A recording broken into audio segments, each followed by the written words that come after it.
हाँ तो भाई चलो देखो, तुम लोगों को बताने की ज़रूरत है नहीं कि ये जो क्लास होने वाली है तुम्हारे लिए कितना ही ज़्यादा इम्पोर्टेंट होने वाली है। तो स्टार्ट करते हैं। सबसे पहले हम लोगों के सामने एक क्वेश्चन है। ये वेव ऑप्टिक्स का क्वेश्चन है।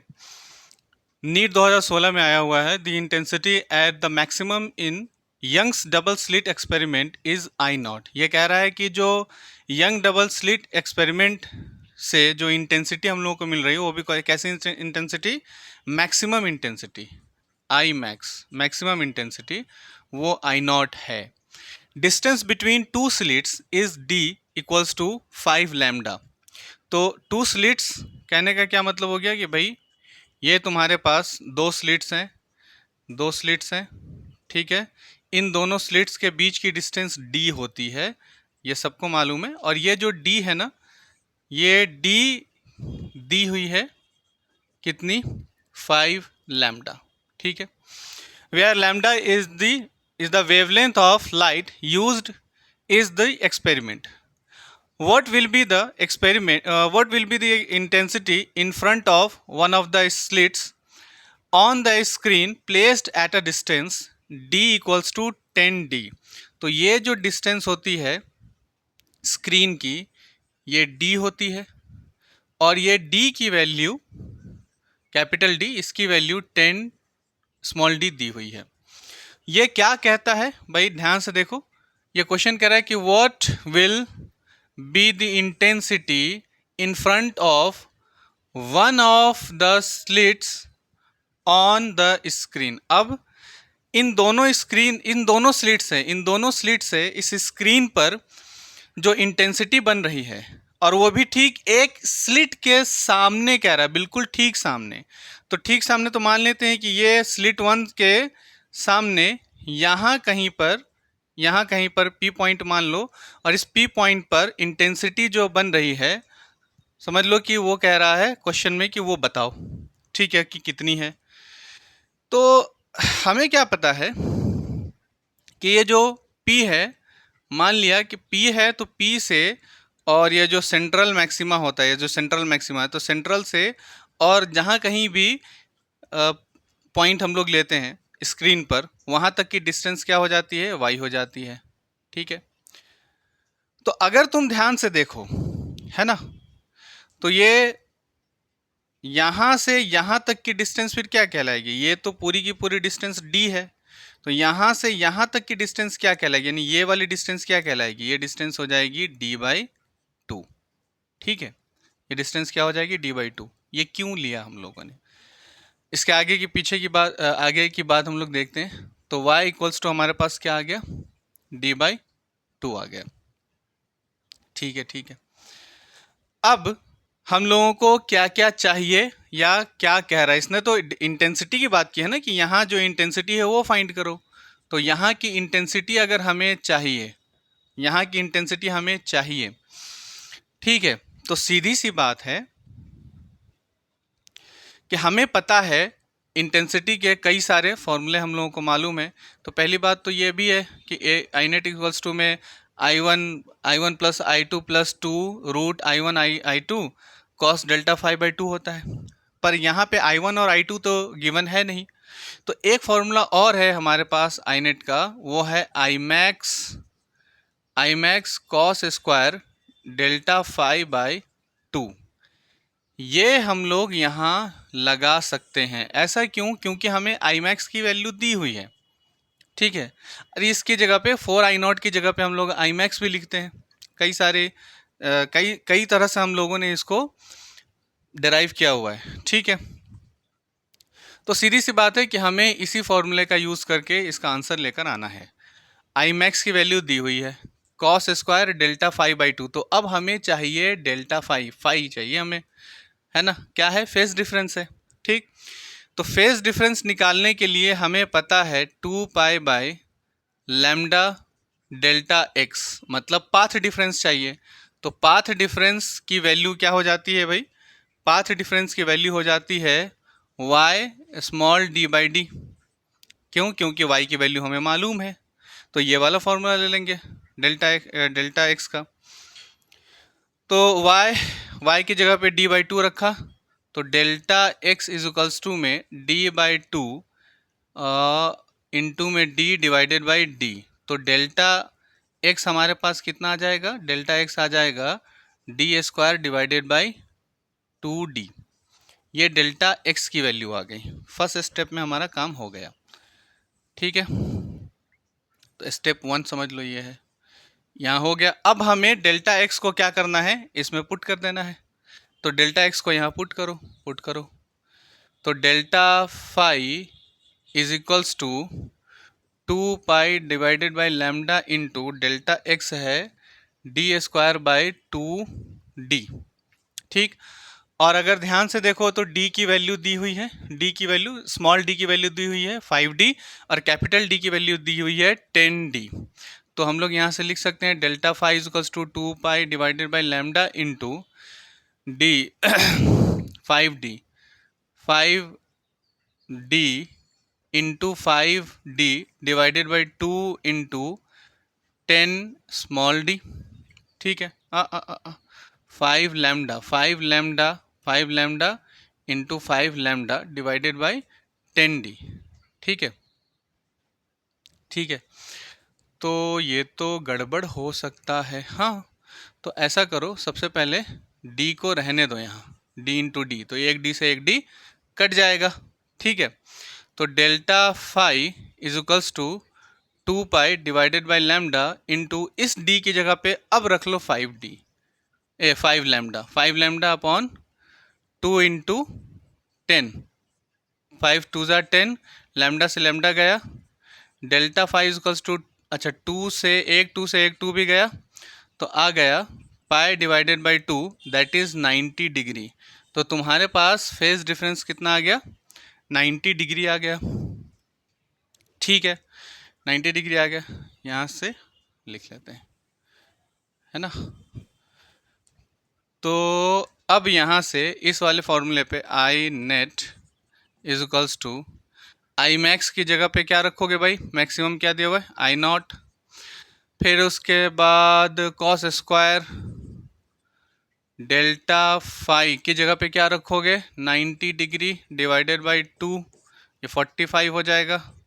तो आई नॉट कॉस स्क्वायर 45 डिग्री, तो आई नॉट कॉस 45 की वैल्यू 1/√2 होती है, इसका स्क्वायर, तो आई नॉट डिवाइडेड बाई 2, तो आई नेट की वैल्यू क्या आ गई, आई नॉट डिवाइडेड बाई 2, तो कौन सा है, ए आंसर।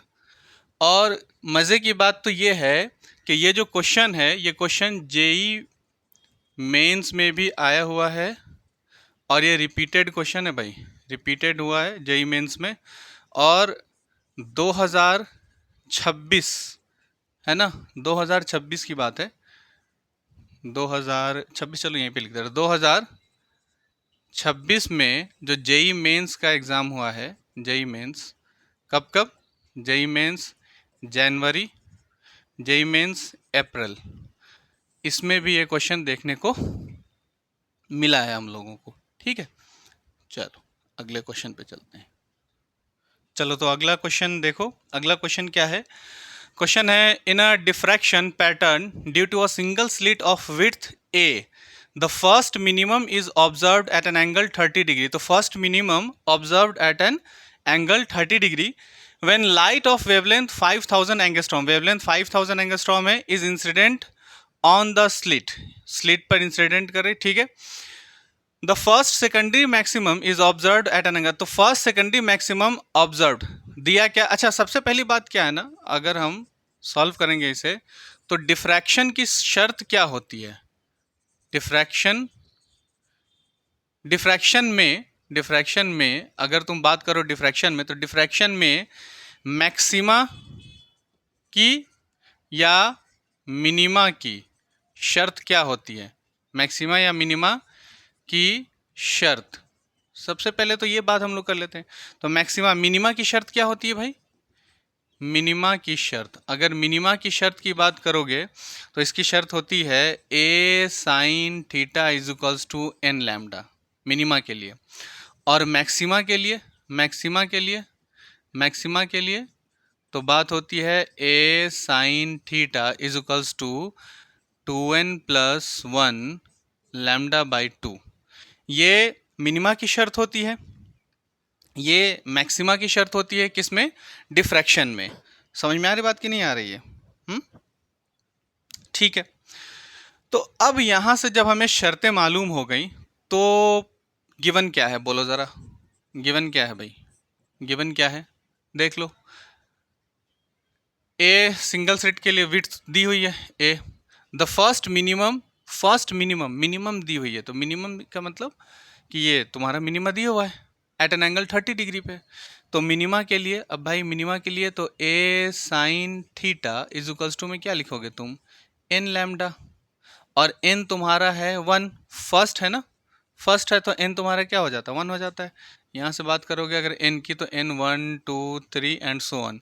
यहाँ से अगर बात करोगे एन की तो एन इक्वल्स टू में 1 2 3 एंड सो ऑन, यहाँ से स्टार्ट होते हैं। ठीक है, अब यहाँ से 1 रखो, तो 1 रखोगे। अच्छा थीटा, ये फर्स्ट के लिए थीटा दिया हुआ है 30 डिग्री, 30 डिग्री सॉल्व करो। A sine 30 degree is equals to 1 into में लैम्डा। तो A sine 30 degree 1/2 equals to में लैम्डा। तो ए की वैल्यू आ जाएगी 2 लैम्डा। अब ए की वैल्यू कितनी आ गई भाई? 2 लैम्डा आ गई।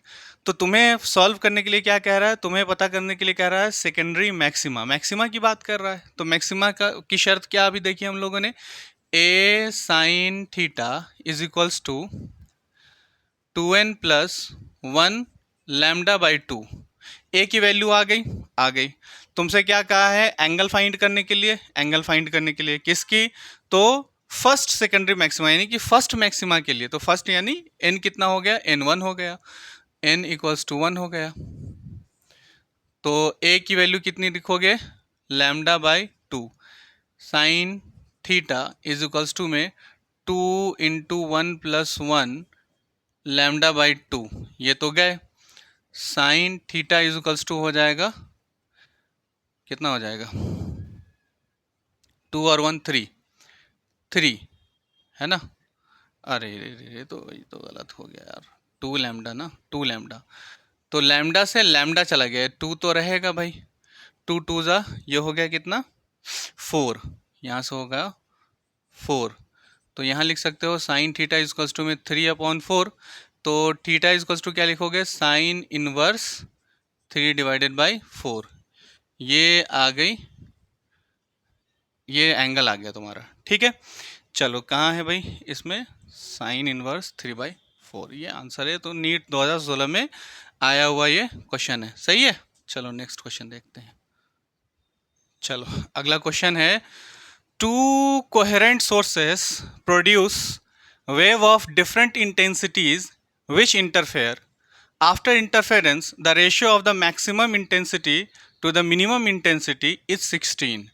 तो क्या दिया है? आफ्टर इंटरफेरेंस, इंटरफेरेंस के बाद दोनों वेव्स जो है ना, उन दोनों वेव्स की जो इंटेंसिटीज़ हैं, मैक्सिमम इंटेंसिटी और मिनिमम इंटेंसिटी, तो मैक्सिमम मिनिमम दोनों इंटेंसिटी का रेशियो गिवन है तुम्हारे पास। क्या है?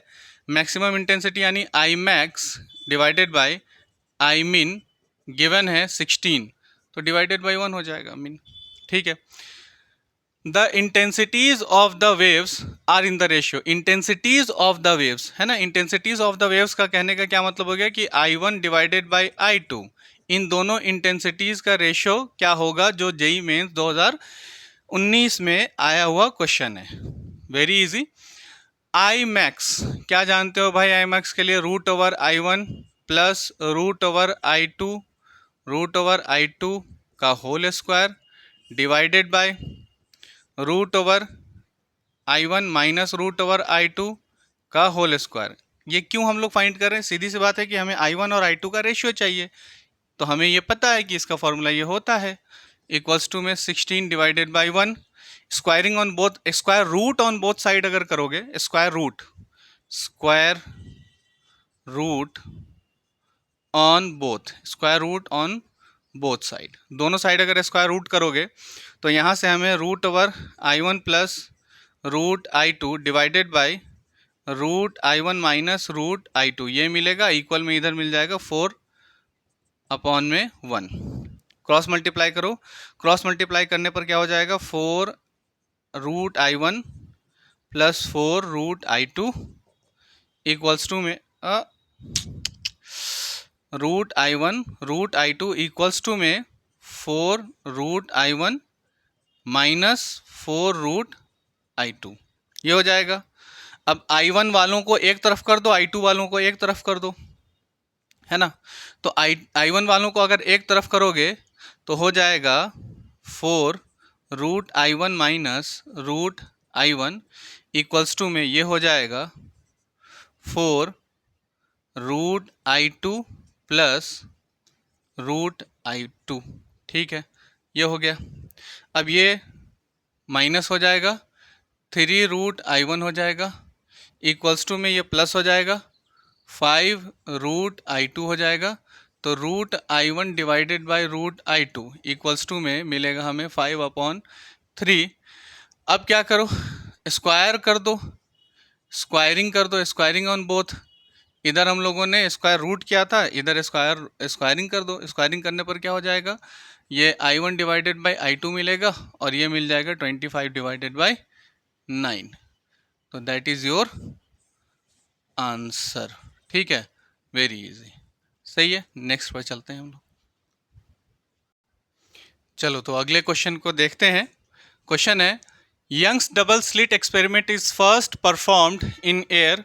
सबसे पहले यंग डबल स्लिट कहाँ परफॉर्म किए जा रहे हैं, एयर में, and then in a medium other than in air, और फिर उसके बाद कहाँ परफॉर्म किए जा रहे हैं, मीडियम में, ठीक है।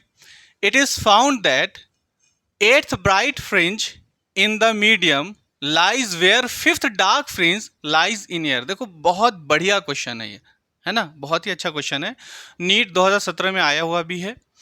8th bright fringe in the medium lies, जो 8वां ब्राइट फ्रिंज है ना, वो वहीं बन रहा है जहां 5th dark fringe lies in air. तो एयर में तुम जब ये यंग डबल स्लिट क्या कर रहे हो, परफॉर्म कर रहे हो, तो वहां पे डार्क फ्रिंज बन रहा है। एयर में परफॉर्म करने पर क्या बन रहे हैं, डार्क फ्रिंज बन रहे हैं, ठीक है। तो भाई ब्राइट फ्रिंज के लिए ना ध्यान रखना, ठीक है, बहुत आसान सी बात बता रहा हूं तुम्हें। ब्राइट फ्रिंज के लिए, ब्राइट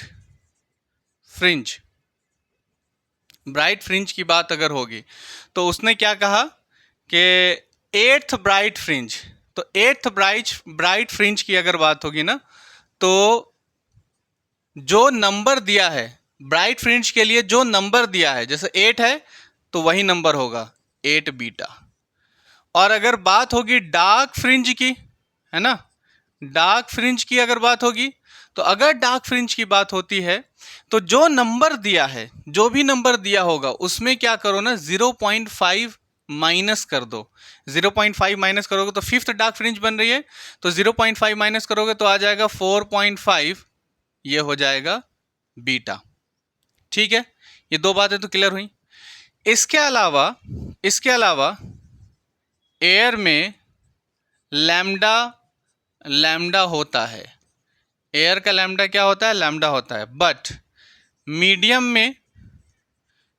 में जो लैम्डा मीडियम होता है वो क्या होगा, लैम्डा बाई म्यू। ये ध्यान रखना है, ठीक है, ये ध्यान रखना है। तो अब क्या कह रहा है भाई, अब क्या कह रहा है, ये कह रहा है कि दोनों के दोनों कहाँ बन रहे हैं, दोनों के दोनों एक ही जगह पे बनते हैं। अगर एक ही जगह पे बनते हैं तो the refractive index of the medium is nearly, तो refractive index of the medium का रिफ्रैक्टिव इंडेक्स म्यू हो जाएगा, ठीक है। तो दोनों जब एक ही जगह बन रहे हैं तो दोनों बराबर हो जाएंगे भाई, दोनों बराबर हो जाएंगे, है ना, दोनों क्या हो जाएंगे, बराबर हो जाएंगे। तो कैसे लिखोगे, इसके लिए लिखोगे 8 बीटा।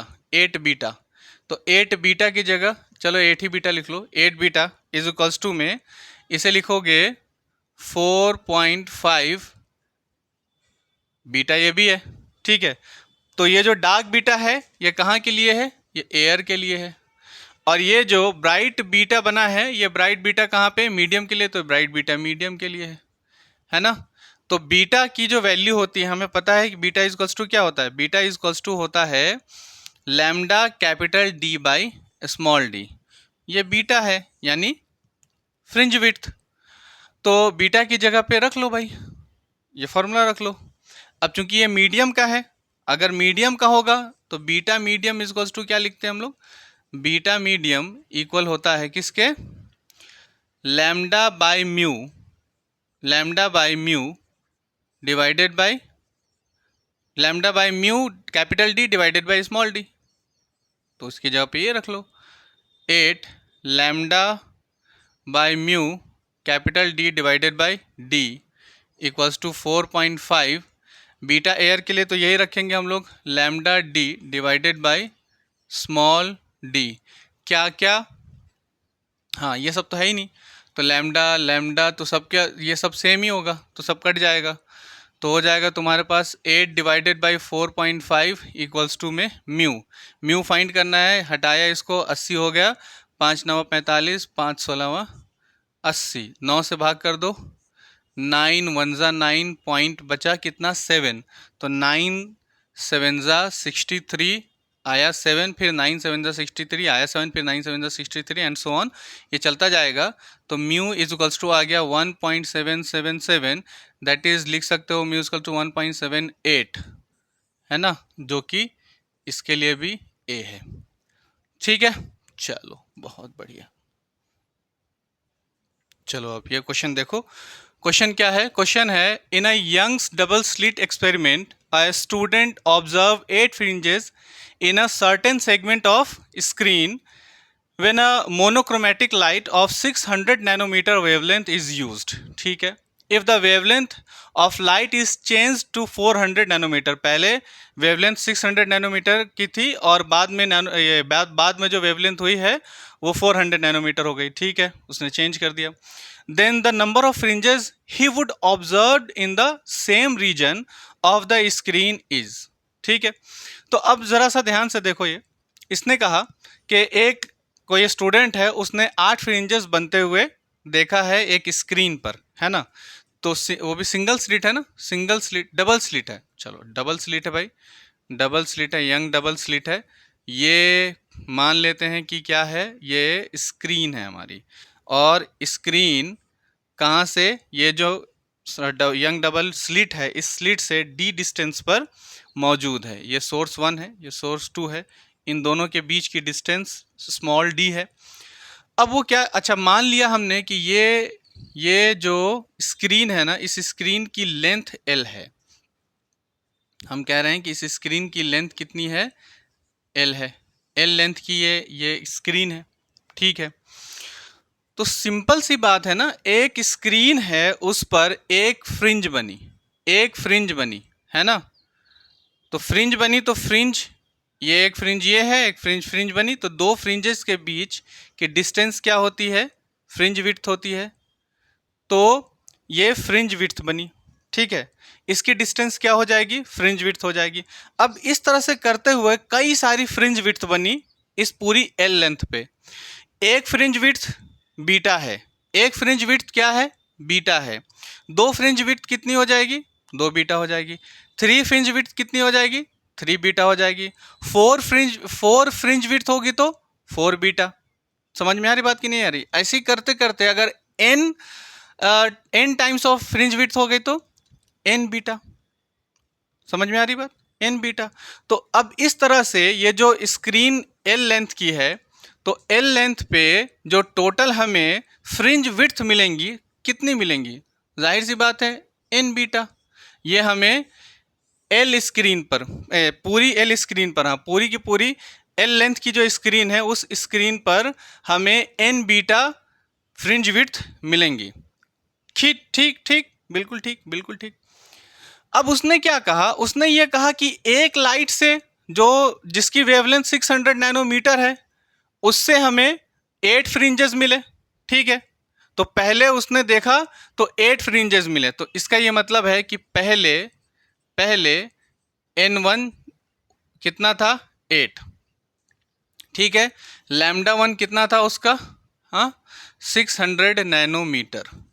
ठीक, अब बाद में क्या हुआ, बाद में कह रहा है कि wavelength of light is change 400 nanometer, तो वेवलेंथ चेंज यानी कि lambda two is equals to 400 nanometer.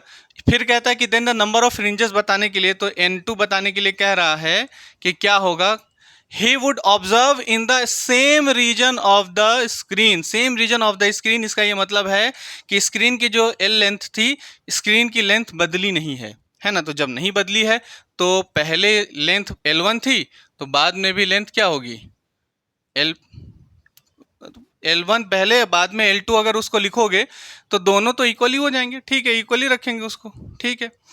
तो L1 के लिए हम लोगों ने यहाँ पे n बीटा लिखा हुआ था, तो n1 बीटा कर दो इसे। और L2 के लिए तो बीटा की जगह पे क्या लिखो ना, बीटा की जगह पे सबसे अच्छा है कि lambda 1 capital D by D. उसने ना तो कैपिटल D को बदला है, ना ही उसने स्मॉल d को बदला है। तो L2 के लिए भी क्या लिखोगे, n2 lambda 2 d divided by small d। तो ये d ये d ये d ये तो गया। n1 हमारे पास है 8, लैम्डा 1 हमारे पास है 600 नैनोमीटर। अच्छा, इसे नैनोमीटर में ही रहने दो क्योंकि दोनों के दोनों नैनोमीटर में है, तो कोई दिक्कत नहीं है। n2 तुम्हें फाइंड करना है, लैम्डा 2 400 नैनोमीटर है। तो ये सब गए, ये गए, 4 2 जा 8 गया, 6 दूनी 12 n2। तो बाद में उसे कितना ऑब्जर्व हुआ, 12 फ्रिंजेस ऑब्जर्व हुए, ठीक है। चलो।